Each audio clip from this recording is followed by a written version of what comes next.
200 మందికి పైగా ప్రయాణికులతో 30,000 అడుగుల్లో ప్రయాణిస్తున్న విమానం. కానీ పైలట్ లేడు. పరిస్థితి తలుచుకుంటేనే గుండె జారినంత పనవుతుంది కదూ.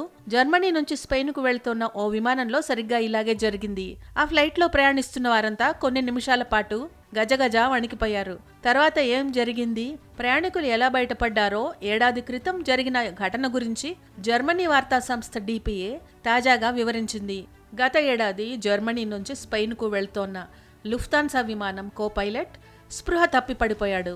అయినా విమానం 10 నిమిషాల పాటు ఎలాంటి కుదుపు లేకుండా స్థిరంగా ప్రయాణించిందని డిపిఏ తెలిపింది. 2024 ఫిబ్రవరి 17న ఫ్రాంక్ఫర్ట్ నుంచి స్పెయిన్లోని సెవిల్లేకు ఎయిర్బస్ A321 విమానం బయలుదేరింది.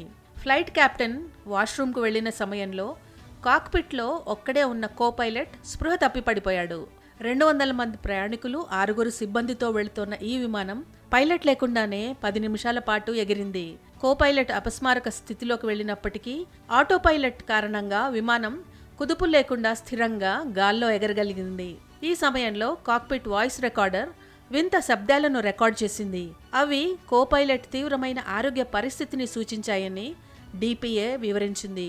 వాష్రూమ్ నుంచి వచ్చి కాక్పిట్లోకి ప్రవేశించేందుకు flight captain door code enter చేశాడు. కాక్పిట్లో బజర్ మోగి కో పైలట్ డోర్ తెరవాలి, కానీ కో పైలట్ నుంచి ఎలాంటి స్పందన లేదు. ఇలా 5 సార్లు ప్రయత్నించినా ఫలితం లేదు. ఆన్ బోర్డు టెలిఫోన్ ద్వారా కో పైలట్ను సంప్రదించడానికి ప్రయత్నించినా ఎలాంటి రెస్పాన్స్ లేదు. దీంతో చేసేదేమీ లేక కెప్టెన్ చివరికి ఎమర్జెన్సీ కోడ్ టైప్ చేశారు. అది కెప్టెన్ స్వయంగా తలుపు తెరవడానికి అనుమతిస్తుంది. అయితే డోర్ ఆటోమేటిక్గా తెరుచుకునే లోపే స్పృహలోకి వచ్చిన కో పైలట్ లోపల నుంచి డోర్ ఓపెన్ చేశాడు.